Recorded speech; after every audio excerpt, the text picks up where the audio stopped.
But are these views right? Is it really true that the skunk out there can play havoc with your mind? Here at the Institute of Psychiatry, I've agreed to take part in a unique medical trial designed to find out. It's part of their ongoing research into the link between stronger cannabis and psychosis. The scientists are interested in the effects of the ratio between the two main components of cannabis, THC and cannabinoid. So on one day, I'm being injected with pure THC, something like ultra-high potency skunk. On the other day, I get a mixture of THC and cannabinoid, more like the natural makeup of the cannabis plant. When I get the injections, I don't know what I'm getting. It turns out that this one is a mixture of THC and cannabinoid. After 10 minutes, it hits me.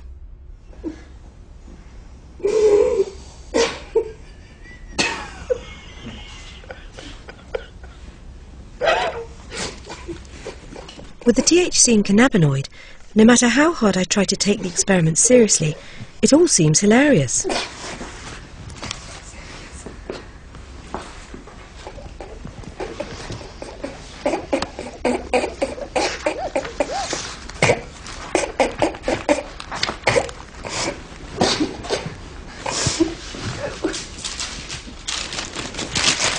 I'll get you something a bit softer than that. Sorry.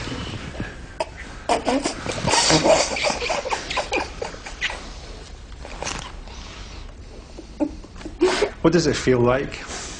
It looks very enjoyable. My God, it's fun! It was amazing. Amazing.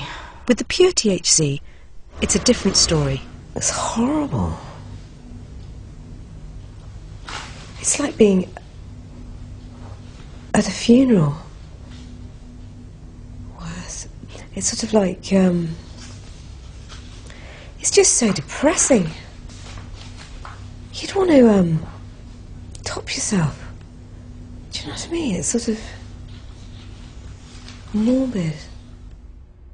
After 15 minutes, I begin a series of psychological tests designed to measure whether I've become psychotic, and if so, how severely.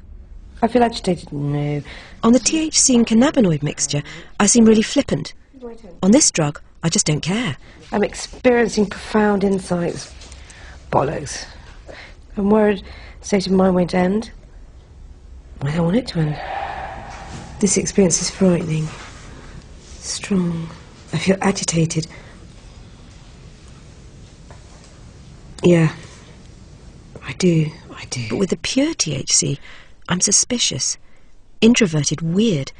Every question seems to have a double meaning. Trouble is, my attention's like really massively into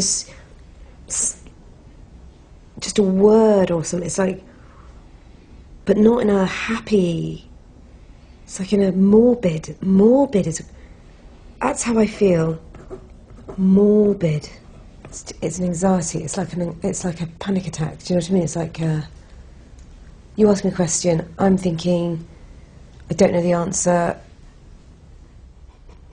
I'm just one of many volunteers taking part in this trial. The doctors are hoping to answer some of the really important questions about cannabis and psychosis. For example, do people react differently to exactly the same dose of THC? And can cannabinoid reduce the psychotic effect of THC? It certainly made me uncontrollably giggly. 2 hours later, the effects have worn off. So just how psychotic did I get? The psychiatrists use a standard test which measures changes in psychotic symptoms.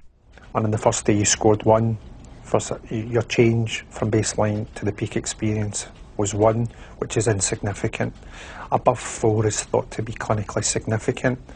Above 4 would be what you might expect in schizophrenic psychosis, and you scored 14 on the second day, so you were really quite persecuted and really it felt quite unpleasant. I scored 14? An increase of 14 points on pure THC was very high and suggests that the new breeds of skunk can play havoc with your mind. But with no history of mental illness and no predisposition to schizophrenia, I was at no long-term risk. The real worry is for heavy users of skunk. Hey, yo, this is J-Rock, and I got more skills than average. together, man, we're more than all of your humanity. One person with first-hand experience is J-Rock, lead rapper of the hip-hop band Big Brothers. He decided to go public about his negative experience on weed. Over time, I would say it became like I was super paranoid constantly. And with the fame, it made things even worse because, you know, when people would come up to me and ask me for an autograph, I think there was something else, you know, a trick up their sleeve or something. They wanted to rob me or fight me or whatever the situation. So, you know, I didn't feel comfortable in myself anymore, you know, so I decided to stop smoking, yeah. And I'm not saying it's anything like crack cocaine or, you know, it's not a hard drug, but over time and through excess, it's really dulling your brain cells. It's really limiting your advancement. The research at the Institute of Psychiatry is beginning to unravel the way cannabis really works on the mind. And what's become clear to me over this whole journey is that there are a whole range of different varieties and different strengths of cannabis out there, and they can have wildly different effects. You have the pro-cannabis lobby who say cannabis is a sacred boon to mankind. It has no adverse effects. It's hardly even a drug. It's something that will enhance your life. And then you have the protagonist or the prohibitionists who think it's the devil's construction, cannabis, that, as you say, one puff and you go mad. I mean, each of these are equally ridiculous, and I think that has been the difficulty, that somehow or other there's been an ideological dispute and relatively little research. There's no doubt that cannabis, like alcohol, is a potent drug. And whatever the outcome of the debate about the toughening up of the anti-cannabis laws, millions of people are still going to use it. The scary thing is that, unlike Amsterdam, many people here just don't know what they're buying and the risks they're taking. So, I've come to my conclusion. Street skunk is definitely off my menu, and I'm back to my drug of choice. Comedy Walliams and Lucas style next on BBC Three in Little Britain.